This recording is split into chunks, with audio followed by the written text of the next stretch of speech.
Of our friends in Florida. Jen, what's the latest? Yeah, so we did just get that new advisory now that Idalia was approaching closer towards that landfall and has now made landfall. We're getting those advisories about every hour now. And so still holding on to that Category 2 hurricane strength. Those sustained winds at 105 miles per hour, gusting up to 106 miles per hour. The pressure right now still at 964 millibars. But the good news with this system is how quickly it is moving. It continues to keep that speed, moving northeast at 18 miles per hour. I don't like to compare storms, but it is good to think back to Sally versus Zeta when it pushed through back in 2020. If you remember Sally, it moved at 2 miles per hour. It was incredibly slow. However, Zeta was moving at over 20 miles per hour, so it helped get it in and out pretty quickly. So that's what we're starting to see with Hurricane Idalia as it does continue really on that northeasterly track, just closer towards Georgia, beginning to approach closer to that state line. So Valdosta, Thomasville about to be impacted with those gusty winds that we're still starting to see. Expected to keeping on with that Category 2 hurricane strength and just traveling across the Carolinas there on the East Coast before merging back out into the Atlantic and really just hanging on for the next few days. Now, taking a look at the models, they are consistent with this track, keeping it back out into the Atlantic. So that will be the good news looking ahead. But here's a look at what that radar view looks like. Really, just as soon as you get to the borderline there of the Fox 10 viewing area, just on the far east side of Conecuh County in Alabama, plus also Escambia County, you can just start to see some of that cloud cover. So we're still starting to see some of these clouds from Hurricane Idalia, but a lot of that staying further away from us, pretty compact with some of that rain, especially on that western flank there. But you can really start to see that eye wall still just partially hanging on as it approaches closer towards that Georgia state line. Now, taking a look at the water vapor, it's keeping all that moisture away from us as well. In case you stepped outside, it feels pretty decent out there for us, and that's because more of this dry air is beginning to pool in place just in the wake of this system. So that's why we feel pretty nice out there. You step outside, you see some blue sunny skies, just a few clouds out there, but the majority of that moisture, all those rain showers staying further away from us, really impacting portions of Florida, Georgia, and already South Carolina and North Carolina, seeing some of those rain bands as well. Rip current risk, this is going to be the biggest thing here locally. They are high today, they are high tomorrow, and then by Friday they start to drop back down to moderate. Don't get in the water. I know that we have those red flags in place. The Gulf waters are closed. Do just keep in mind, however, in Florida, it's a little bit different. Surfers, they are still allowed in the water despite some of those red flags. So it's closed to everyone else, but if you have that flotation device in the form of the surfboard, then it's going to be open to them. So that will be the one exception out there. A lot of folks probably called into work today. A lot of kids out of school just going down there and enjoying that. But do be cautious, however. Again, always know what beach you're located on and where the closest lifeguard stand is. We're going to continue to monitor Hurricane Idalia as it continues further just tracking towards Georgia, also South Carolina. That'll continue throughout the rest of the day, and we'll bring you live updates with some of the coverage in that area and also damage reports. We'll have all of that coming up later. Joe.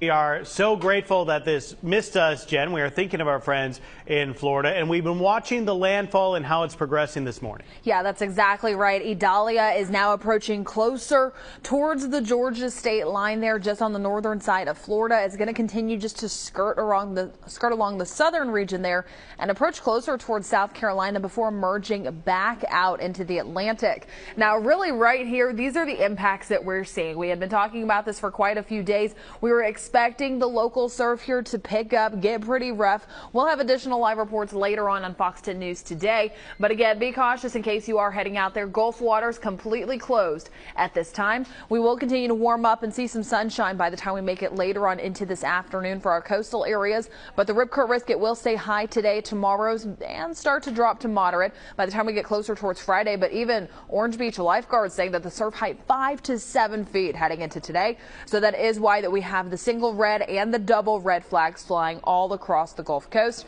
Be cautious out there, but regardless, always know what beach you're located on and where the closest lifeguard stand is. Now, here's the latest update on Hurricane Idalia. Those sustained winds still at 105 miles per hour, still holding on to that Category 2 hurricane strength. Again, that begins at 96 miles per hour for those sustained winds, but the wind gusts still pretty high at this time, tracking northeast at 18 miles per hour.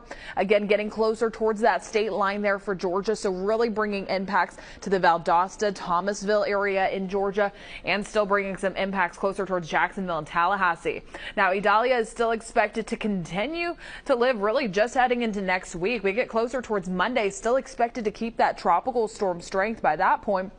So we're still going to be talking about Idalia for quite a few days heading into the holiday weekend and even into your Labor Day. So we'll continue to monitor here, again, still bringing heavy impacts to that region. But us here locally, all of that staying away. Really, you can start to see where some of that cloud cover begins to break off. We're seeing some slight cloud cover beginning to push in from Idalia, but all those rain chances staying further really to the east of Apalachicola there and staying further away from us. So our impacts very minimal, mainly just in the form of rip current risk. Even dry air is in place. Idalia just continues to push more of that in. So it felt decent stepping outside for this morning. That'll continue to stay that way heading later on into today and even tomorrow. So the feels like temperatures over the next few hours, although we'll still be in the 90s, we're actually going to be feeling like we're in the 90s. It's been a while since we feel like we could say that with all the heat advisories we've been seeing, feeling like the triple digits today.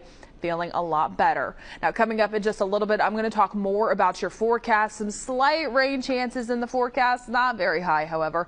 I'll have all those details, plus also your 7-day outlook. That's coming up soon. Chelsea. Football snacks. That's our segment we're doing all week long. We're calling it football treats, actually, but this is a treat or a snack. Yeah, football food. Today I am whipping up some homemade mozzarella sticks. So there we see it. Let me tell you, I get anxiety every time I cook on this show because we work with the best of the best. Like, Lucy wants to try one of mine. I'm like, no, you can't, like, it won't compare. It won't compare. So here we have some mozzarella sticks. When I think about football, I want to feed a large crowd, and I want to feed them a variety of things, but a variety of things that are easy to make. So a lot of this stuff I had at my home besides, like, the marinara and the breadcrumbs. So what we do, we always have cheese sticks at home. Easy. Just get a pack of like cheese sticks, mozzarella string cheese. All you do is dip it in some egg. Should I put 3 of them on the table? Yeah. And then you dip it in the flour. Okay, here we are, folks. Dip it in the egg, dip it in the flour, dip it back in the egg, and then you make this beautiful you make this beautiful breadcrumb. And so what is in this breadcrumb coating are, we got regular panko, Italian seasoning, garlic, smoked paprika, and some dried parsley. So here's the key if you're wanting to make these. Here's the key. After this is done, you pop it in the freezer for 30 minutes. Really? Then, freezer. Then you come back after you freeze it for 30 minutes and you dip it back in the egg. 3 times in the egg. We need a breaded, yes. Just like think about chicken parmesan. You usually like dip it twice if you want to crunch. And then once you dip it in the breading, you put it back in the freezer for 30 minutes. And then fry, bake, air fry, and you guys enjoy. So about an hour total for the freezer time. Yes, hour total for the freezer time. And here's dip it in some sauce too. Ooh, that's hot. Oh, don't burn your sauce. Ready? Yes! There you go.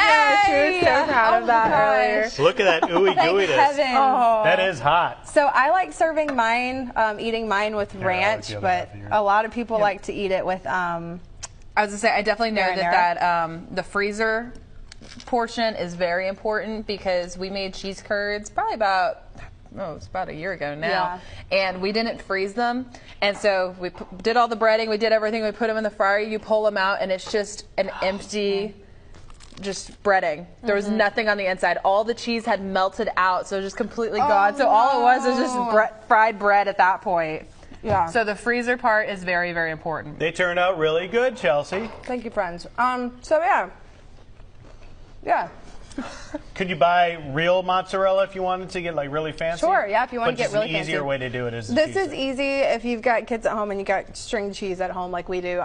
Just something that we have a lot of the ingredients in our house. Prep time is killer. Like from breading all these jokers, my arm was sore yesterday. But it's an easy appetizer. It's something to remember for game day. It worked out well, Chelsea. Thank you, friends. Good job. Thank you, friends. I'm proud of you. Thank you. We will have Vanessa on tomorrow. She is making, I think, jalapeno poppers. Yep. So we're excited about that. All right, more football treats all week long. Yeah, I'm excited about that. A+, Chelsea. Thank you, friends. Speaking of food, heading back in the kitchen with Lucy from Greer's next. We'll have to let her try one of these out, too, to get her thoughts. And you know what? They sell string cheese at Greer's. They do. So, you know, it's all going to work out.